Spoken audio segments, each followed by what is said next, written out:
Hello តើអ្នកនឹងមកពីរៀនព្រាមគឺថាអស់កម្លាំងខ្លាំងមែនតើថាចង់ទៅដេកហ្មងតែអត់កើតទេណាចង់ឥឡូវយើងទៅកាត់ទៅមុខទឹកសិនមកដេកកាត់យកកសែងយក skin care សម្រាប់ដោះមុខមកចាតាមមកទៀតយកកៅអៅតាមមកទៀតទៅដាក់ទៅមុខទឹកហើយឡើយនេះដាក់កាមេរ៉ាចោលឲ្យពិតទៅធ្វើសំដែងណាចាធ្វើដល់ចូលបន្ទប់ទឹកហើយនេះហើយឡើយនេះថាគេឆ្មាខ្ញុំខ្លាំងមែនតើអត់ដឹងនិយាយថាម៉េចទេ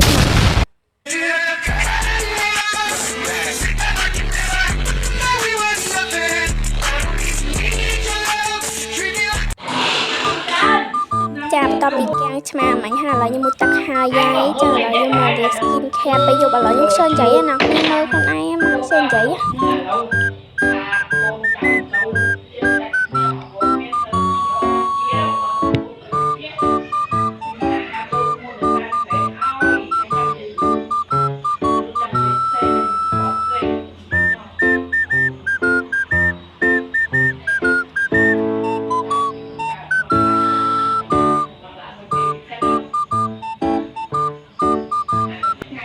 ចាឥឡូវវីដេអូយើងមានតែប៉ុណ្្នឹងឯងបាយបាយ